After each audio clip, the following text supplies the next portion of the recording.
My boy's been helping me out a lot with a lot of the podcast stuff, getting it up and running. And I really appreciate you, brother. Thank you so much.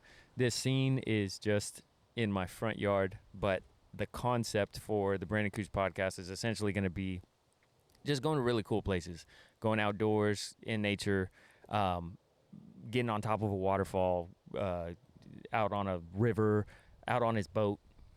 Sick. Yeah, so I just want to make it like a really unique style of podcast, bringing it back, just having really cool conversations, and focusing on what is helpful for people. I feel like, I don't know, just creating your own pathway forward with video and stuff like that, and actually not having a 9-to-5 or a job that you have to kind of depend on. You really depend on yourself is really important.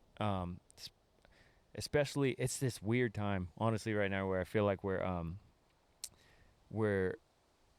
like a 9-to-5 isn't almost working for a lot of people. Like my sister works 2 jobs, and like a lot of people are like out there working 2 jobs, and they're like, I'm barely making it. And then as the entrepreneur, there's like AI coming in and like scooping up those jobs. So you're like in this weird in-between zone where it's like it feels like I'm just kind of being closed in. But so I think it's just really important right now to kind of talk about like how you broke out, because I think doing things for yourself is really it's just really important to know that, like, all right, if worst comes to worst, like I can buckle down and like I have a skill set that I can depend on. I have means of making money. Exactly. You know? So you got yourself. Oh, we got the big rollers coming in. Oh, the chopper's coming in.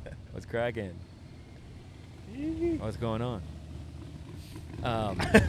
Yeah, one of the next ones that I want to do is this guy has a car dealership and he always brings home tight cars. Oh, yeah? Yeah, because he's like, I'm selling these, but like no one's bought it yet, so I'm just gonna. So he has 2 Mustangs right now, 2 like. Set up a podcast in the Mustang, bro. No, well, so yeah, I was thinking about that, or I was thinking about like lawn chairs with 2 like V-shaped like old school Mustangs in the back. They're both red. That'd be so sick. In his front yard or something just like this. Yeah.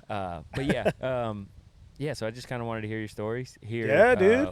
How you started, how you got going, and then kind of your journey in film. Oh, I appreciate it, man. As always, dude. Absolute pleasure, bro. Thanks for having me, dude. Papacito.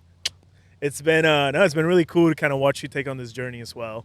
As we were kind of talking earlier too, I remember kind of when I first met you, you were kind of doing your whole podcast thing, but it was just you. Like it was just more of like a hobby thing, right? You were just kind of recording, not really doing much with it. So it's kind of cool to see the whole idea of becoming a production company for podcasts, and then kind of merging that kind of stoke that you had for, kind of doing this, sitting down with somebody, having a conversation, but also making it into a production company where you can help other people kind of bring themselves in, have a platform, so. Yeah, which is weird because, like, honestly, I've been talking to people, like just random people about this through selling the furniture and doing whatever.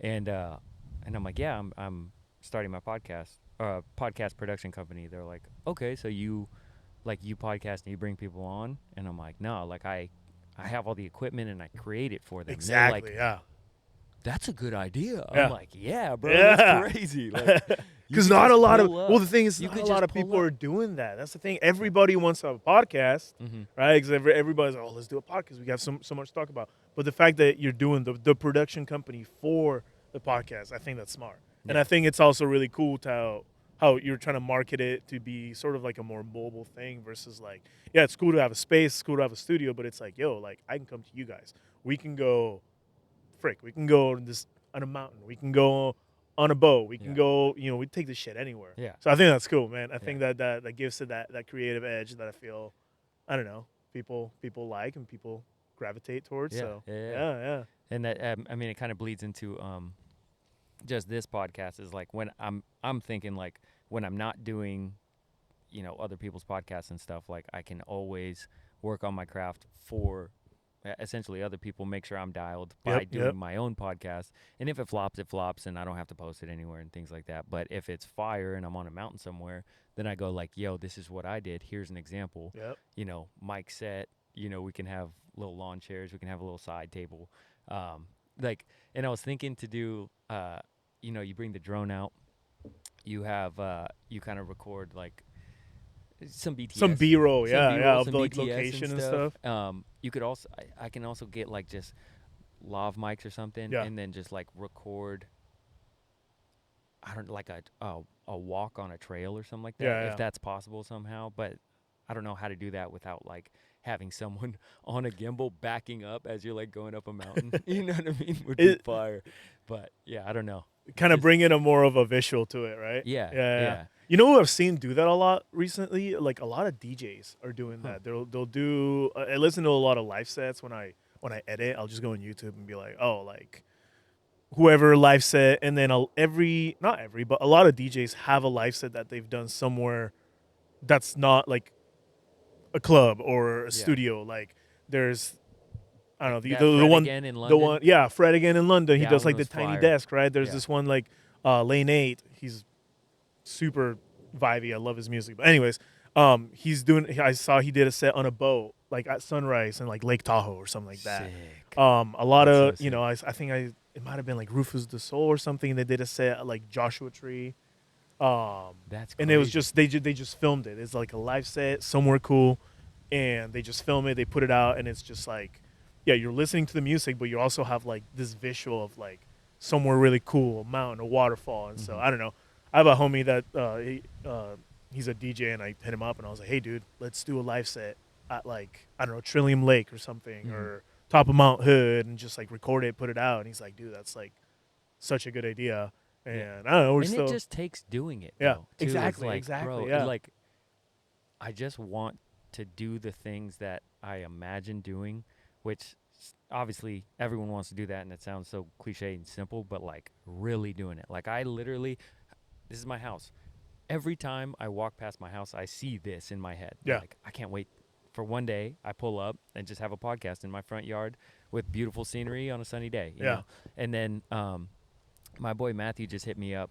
He's a DJ too, and he runs this group of DJs out of Vancouver. They're called Sync Up, Yeah, and they play shows all around Portland and Vancouver and stuff. He hit me up last night and said Wonder Love in their giant stage area.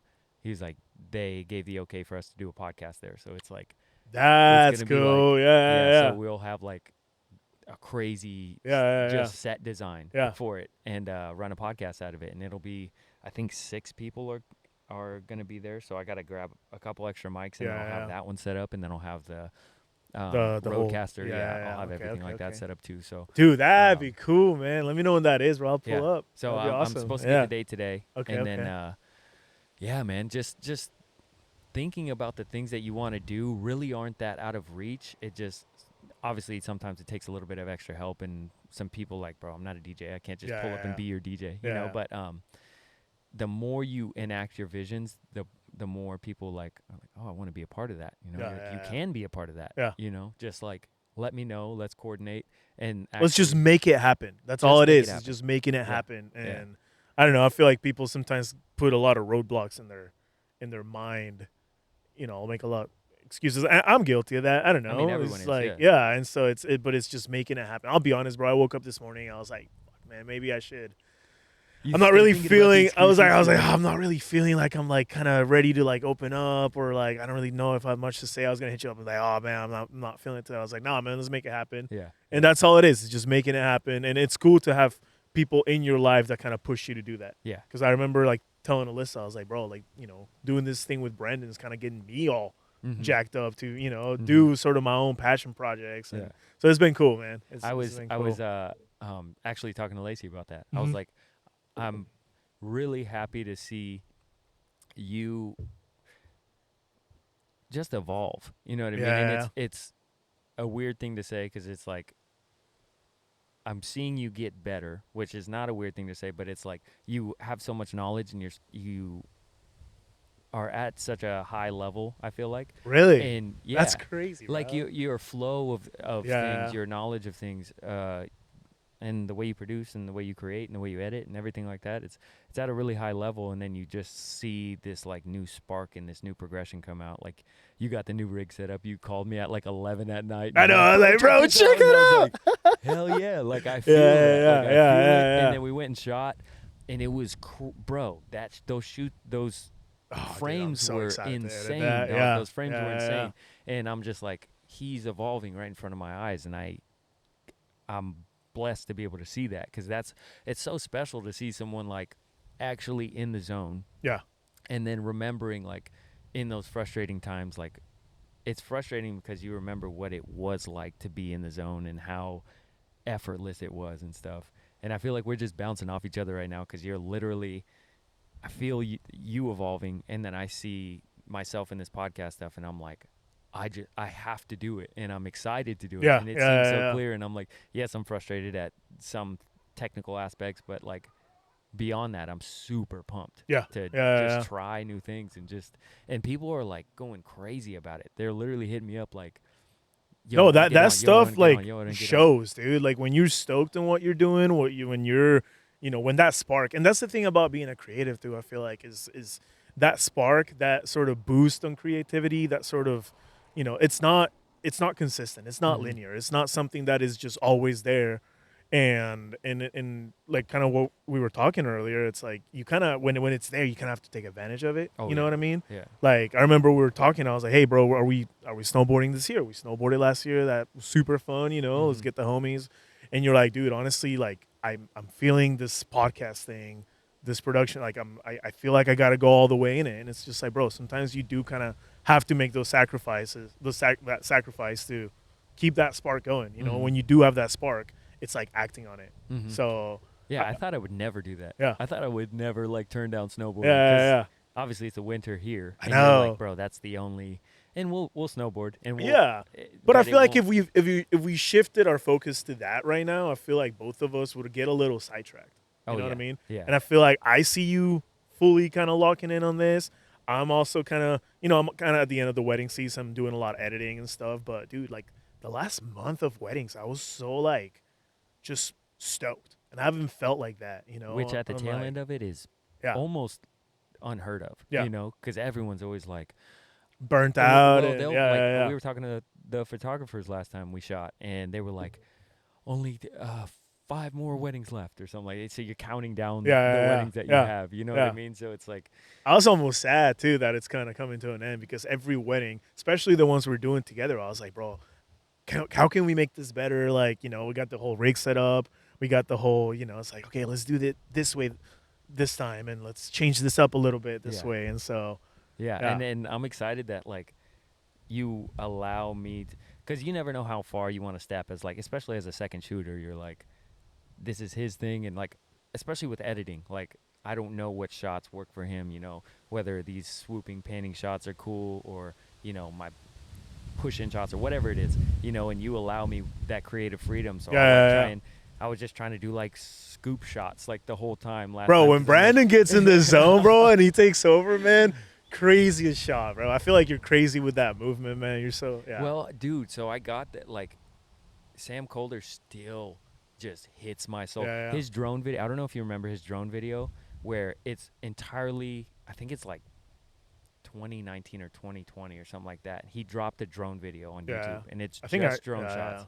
And he's like flying through trees, but then he like masks out like around it, yeah, and then yeah, so it's yeah, the next yeah, environment as yeah, he's yeah, pushing back and stuff like that. yeah. Like I'm like, that motion, that movement is like, I want to implement that in yeah, fucking everything, dude. I want yeah, to, I want yeah, to harness that, like, yeah, because it's simple, but it's like complex at the yeah, same time. And yeah, so yeah, I'm like, how could we do that? Because weddings are limited as far as like, a lot of it's run and gun, a lot of it's like, if you try and get too creative, you're gonna miss the next event, right? event Yeah, or thing yeah, that's yeah, happening, yeah, yeah, And so, and there's a timeline that everyone has to follow and things like that. yeah, And that's something that really, I'm so glad I started shooting with you, because when I was doing it by myself, one, I didn't really hire a second shooter a lot of the times, and then so that would leave me with like no time, like any extra time that I had was dedicated You were towards just like running, flying the bro. Yeah, drone, or yeah, like swapping batteries, or yeah, just doing whatever, like just trying to balance, and it just burnt me out. yeah. And so It's cool definitely to, shooting with you has changed my way of filming, yeah, which is tight. yeah. Oh, I appreciate that, man. It's really, this is good to hear. It makes me stoked. Yeah. You're my guy, bro. I told you, I'm like, bro, if I got something, man, you're my guy. Yeah. I tell everyone, like, because you're really good at directing too. I feel like that's like, I feel like that's like my natural. that's your I'm natural. not even like, sometimes I feel like I'm not even like that good of a videographer. I would like to direct what I See, in I my feel like head. I'm the opposite, bro. Yeah. I feel like I'm a good videographer. I feel very confident shooting, but I feel like directing is where I'm like, my mind goes blank sometimes. Mm-hmm. And so I feel like working with each other, like we bounce off each other really well.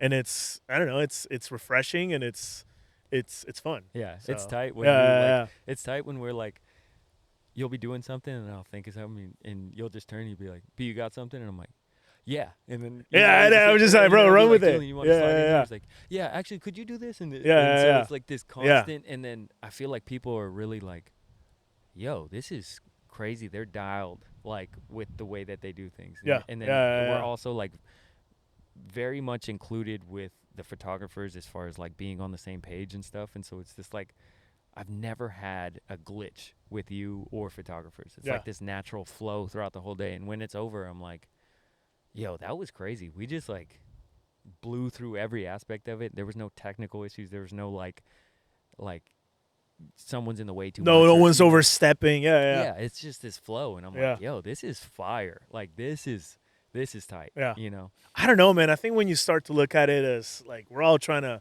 do the best that we can. We're not. No one's trying to overstep on each other. Like Mhm. I feel like a lot of people have a lot of like big egos, you know, Yeah. and they're like, oh, like I have this idea and like I'm the only one that can execute it. And like I Mhm. don't know. I think letting go of like, hey, like we're all here to try and be creative. We're all here to try and help each other out. It's that community over competition. I saw that Mhm. once, and that really stuck with me because I was like, I don't know. I don't want to be filming a wedding with somebody who's like, Yeah. you know what Yeah. I mean? Like, Yeah.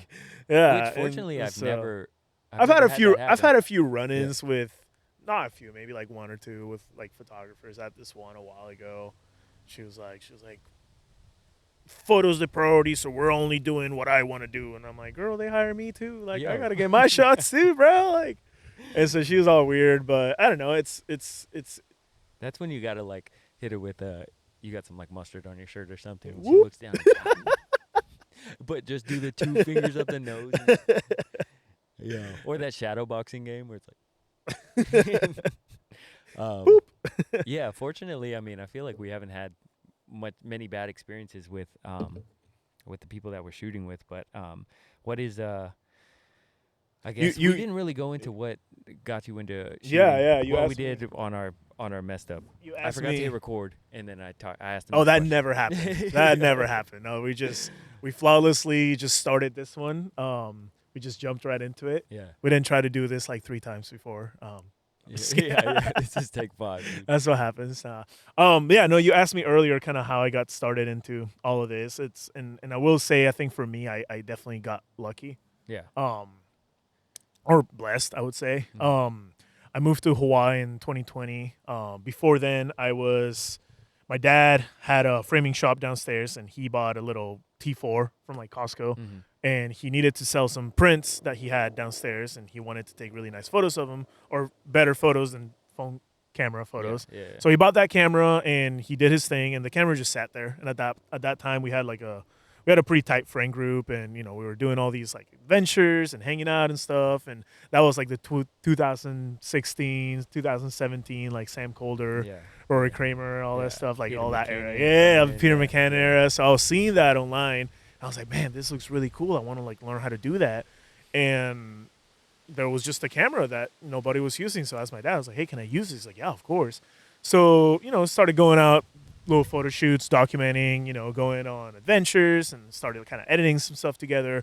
People saw it. They're like, oh, like that's cool. Well, can you do our graduation photos, whatever? And I was like, holy shit, I can get paid by Yeah. doing this. And at that time, I was literally just kind of going with it. I had no Yeah. idea really what I was doing. I was just like, hey, this looks good. I'm just gonna run with that. So I was getting some gigs here and there. And then 2020 hit. I still, had a real job. A real job. A real job. Dude, I was flipping burgers Is at your Red dad Robin, bro. Still asking you to get a real job. Yeah, you were talking about Hawaii. Your Yeah. So I was Journey in telling the Hawaii. story on, how I ended up doing production and camera. And anyways, long story short, moved to Hawaii in 2020. That time I still had a real job. I was kind of doing some gigs here in Portland. So I knew that once I moved there, I kind of wanted to do something like that. But yeah, I wasn't at all doing anything full time. And yeah, moved to Hawaii, got there January 2nd, 2020, pandemic hit. and the plan was for us to be there for 6 months. And yeah, pandemic hits. We're like, man, we're not going back to Portland. Everything's kind of a mess. Yeah. Not a And bad place to spend. yeah, and I COVID. have this thing with, like, I don't know, the pandemic, like it either made you or broke you Yeah. in a way. And for me, I got lucky. I got blessed at that time. People were kind of hunkering down. People were, not really doing much, but businesses were still trying to promote Yeah. the fact that, hey, we're still trying to, They gave and extra effort to try and stay alive, actually. and there was a demand there for content, for photography, for videography, and I just got really lucky. I met this dude named Sean, bro. Shout out to Sean. I'll say it every time. He was this dude that I just met through like a surfing lesson, and I was like, he gave me a surfing lesson, and I was like, hey man, like, I see you got this surfing school. Do you need any help with content or anything like that? And he's like, yes, dude, I actually been looking for a guy. I'm swamped with projects, and he's very well connected with sort of the production world out there on Big Island.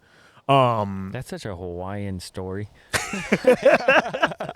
Dude, me and Sean, I have so much to say. Well, he has stories for days. He has like a pet pig and has a farm, and Hell anyways. Sorry, keep going. But Sorry. yeah, he was just really well connected with the community, with the production world out there, and he was just slammed. He'd been doing this for years, and at that time, he was like, "Yo, I literally could use a hand. I could use somebody that helped me.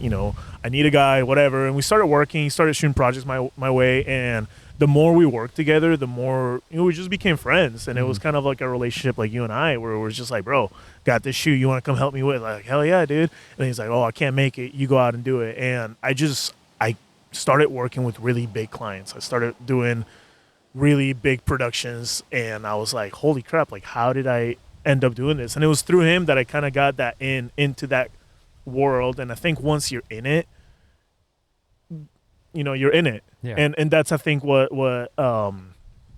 is probably a challenge for a lot of people, is kind of having that in, because you do a shoot with somebody or for somebody, and then they kind of have to keep your name in mind. So then something else comes up, and let's hit up Julian, let's hit up Brandon, and a lot of word of mouth, especially too in Hawaii, like during that time, not a lot of people coming in and out, communities kind of tight, and the more you shoot, the more people know you, the more people refer you, and yeah, through all that, I kind of just,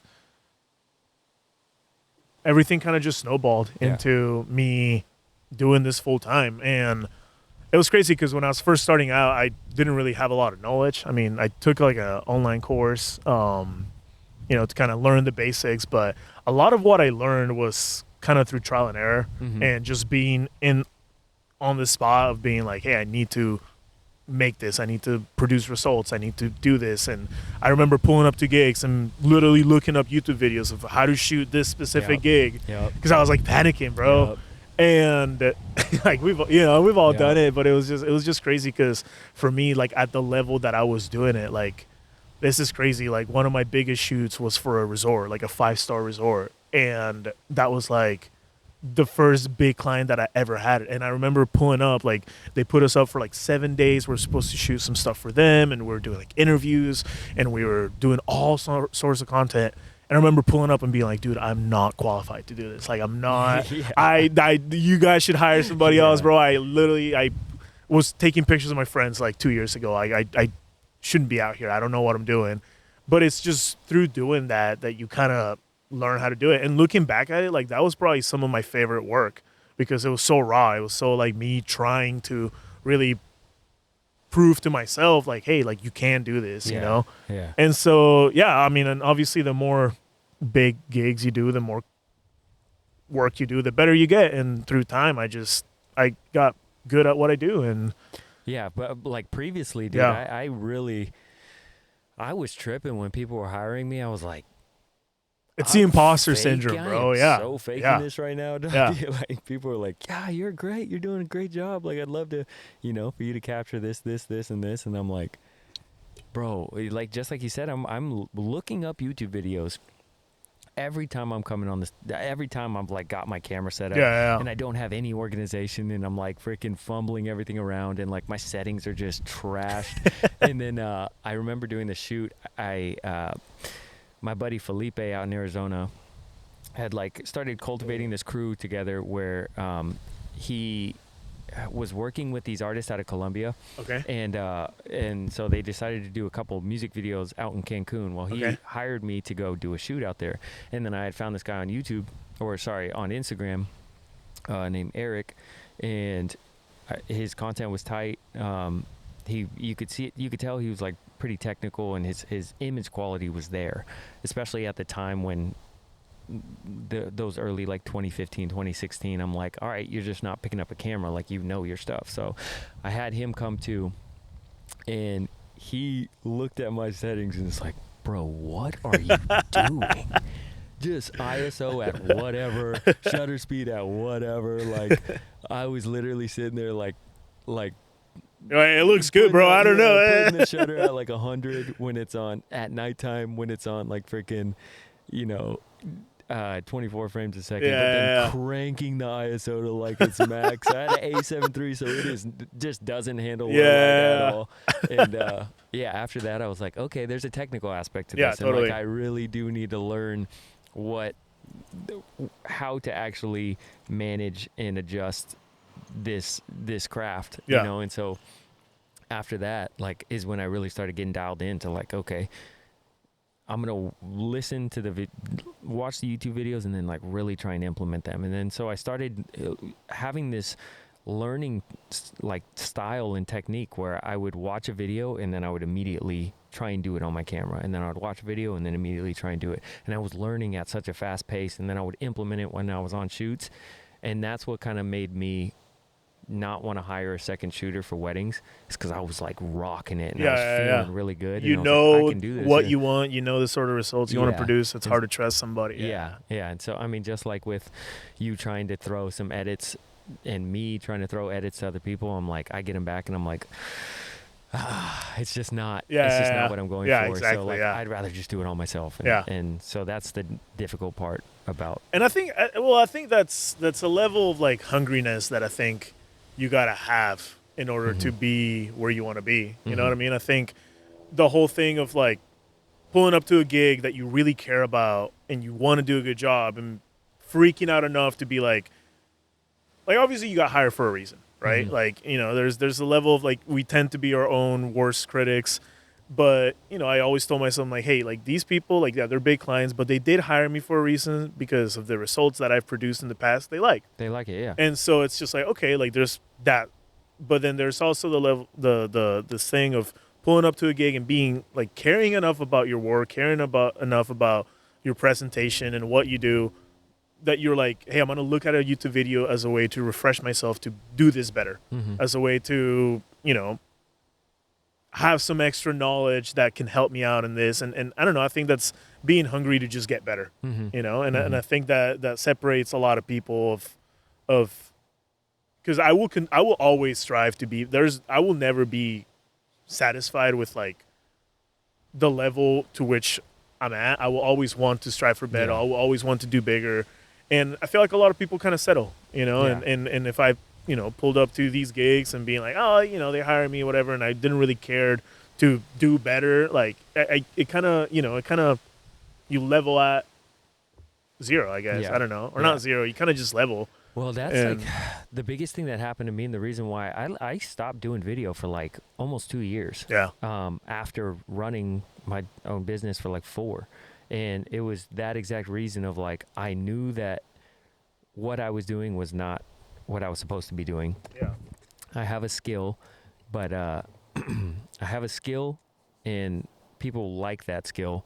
But every time I do it, I know I'm not wanting to progress deeper into it. Yeah. I'm like praying that something else just kind of happens out of the blue, and it directs my path. And I go, oh yeah, podcasting is exactly what I want to do. So I stepped away for a couple of years because it was just killing me, dude. I was sitting there editing things that I didn't want to edit, shooting things that I didn't want to shoot, not being motivated to grow. All these things just started compounding, and I was like, bro, I remember breaking down one day, like I had gone from the busiest wedding season I've ever had. Oh, I remember you telling me this. Bro, I made like, there was one month where I made like 15 grand or something like that. Yeah.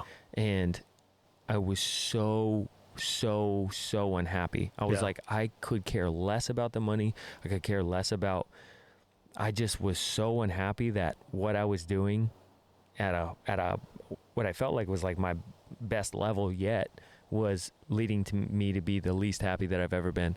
What's up, baby? You gotta leave in 10? All right, we'll wrap it up here in a sec. Izzy's pooping? Wonderful.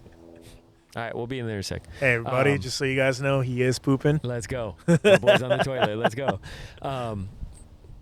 What I wanted to put people on game to is basically, one, you need to find your niche, 1,000%. And you can definitely start off in whatever field you want, whether that be weddings and commercials or even podcasts or whatever it is that you decide you want to do that kind of helps you grow and evolve. It's awesome if you figure out what your niche is from the jump, but sometimes it takes some time. So just get the knowledge down, do what you need to do to get money and get paid and understand how business works. But then look to your growth. So like in weddings, weddings is kind of the cap of the average person's budget. Yeah. You know what I mean? So like that's the most you're probably going to get out of a small business and out of an individual. Yeah. In between that and big budget commercials or big budget productions is not a lot of stuff. So it's like, all right, you can charge up to about $6,000, $7,000 for the average. For the average, right? For a wedding, average. Yeah. And then after that, it's like, what do you produce that's probably, between that and a 20, production, 9, right, 9 to 15 to yeah. 20 is like, that nobody really has that budget, because when you charge that, then you have to produce that, and people want to see like big cameras, big production, full team, right? Full team, exactly. All these things, and so it's like, well, if I do all that, bro, just renting the equipment for big cameras, big team, big all these things, the rentals are $15,000, right. $10,000, so it's like, that's what this guy Gabe taught me out of Portland. Is I was trying to understand my next leap. And he was like, you're in this weird spot where you're like, you're good, but you haven't specialized in one field. So if I'm a production team and I want to hire you, you go, what do you do? I say, I do everything, And he's like, well, I don't need that. I have a lighter, I have a gaffer, I have a best boy, I have a producer, I have first AC, I have all these things. What do you do? And I'm like, oh, I do everything, but I don't really do anything. Like anything specific. Yeah. And I don't specialize in something. Yeah. And so now you're stuck to having a cap on how far you can go.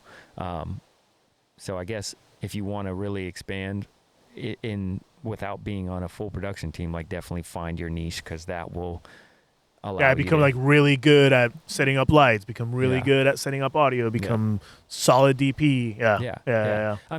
Even beyond that is like, if you did want to do weddings, like just get, and that's where you want to go, like get really good at weddings, do tutorials about weddings, do all these things, because then you can actually make like major leaps out of it and make a full business, like the full-time filmmaker crew and stuff like that. But dude, and it's crazy too. Like the production world is insane, bro. Like I don't think people realize what really goes into like a commercial or a proper frame, dude, a movie, and it was really cool for me to be in Hawaii, and I think that's kind of where I got a lot of the knowledge, because I got lucky enough to be immersed in some of that and got to witness what a big production looks like. I got to witness how they would film a scene for a Jason Momoa movie, for a short, film that's going to be, featured at like a Sundance Film Festival. Or exactly. Like that, I did a Hawaiian Airlines commercial, bro, and that was insane. 30-second commercial we shot for 2 days, bro.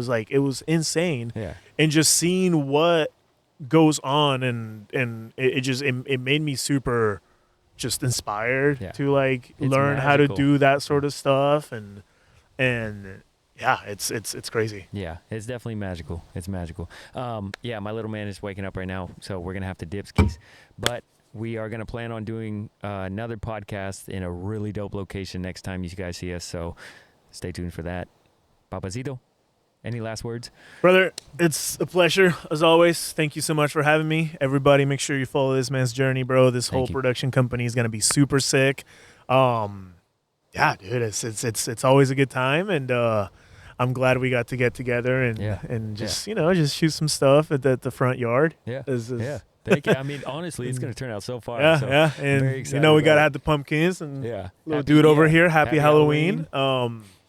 Yeah, we'll come right back at you guys with something dope here in the next coming weeks, Let's hopefully. get it. So Let's get it. Well, I appreciate you guys. Thank you so much. Thank you, Stay guys. tuned for the journey. Also, I do have a podcast production studio that is getting built out, so please be on the lookout for that. If you want to book me, I will have a booking process here very shortly, so just DM me. I'll get the website going. I do have an email. We can communicate and stuff like that. But thank you so much for the support. Thank you for the support, brother. I love you. And oh yeah, dude, love you too, man. If you guys need some wedding videographer, yeah, get him right here. Get him. All right, brother. Yes, he's the best wedding videographer ever. So I'm all right. Especially, bro, he goes handheld. He's nasty. He's got the easy rig. He's got the fucking setup. It's sick. It's nasty. Okay. All right, guys. Peace.